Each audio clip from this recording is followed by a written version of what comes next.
जरांगे आणि भुजबळांमध्ये सुरू असलेला वाद काही थांबण्याची चिन्ह नाहीत। अध्यादेशाचं कायद्यात रूपांतर जोपर्यंत होत नाही तोपर्यंत उपोषण सुरूच राहणार असल्याचा निर्धार जरांगेंनी व्यक्त केला। तर वारंवार अल्टिमेटम कशा करता देता असा सवाल मंत्री भुजबळांनी केला। मराठा समाजाला ओबीसीतून आरक्षण देण्याकरता विरोध केला तर मंडल आयोगालाच आव्हान देऊ असा इशारा जरांगेंनी दिलाय। तर हिम्मत असेल तर मंडल आयोगाला आव्हान देऊनच दाखवा असं आवाहन भुजबळांनी दिले। 10 तारखेच्या आमरण उपोषणाची घोषणा केल्याच्या नंतर मंगळवार बुधवारची कॅबिनेट सोमवारी झाली।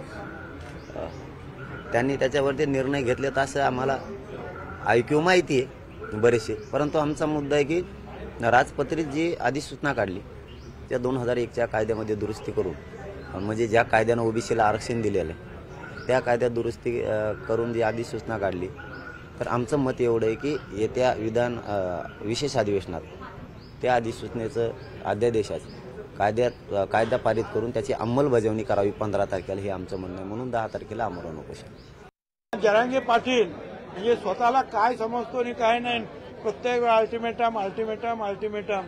काय इथे काय लोकशाही आहे का काय हुकुमशाही चाललेला आहे?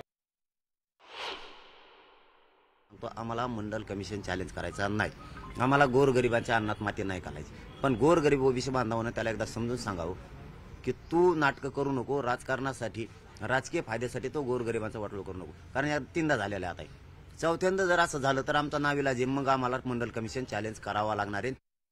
आज जरांगे पाटील नाशिकमध्ये ते म्हणतात मंडल आयोगाला चॅलेंज करणार नाही, पण जर भुजबळांनी अध्यादेशाविरोधात भूमिका घेतली तर मात्र मंडळ आयोगाला चॅलेंज। तुझी हिंमत असेल ना, तू खरा पाटील असतील तर जरांगे तू मंडल आयोगाच्या विरुद्ध जे आहे संपून दाखव मंडल आयोग।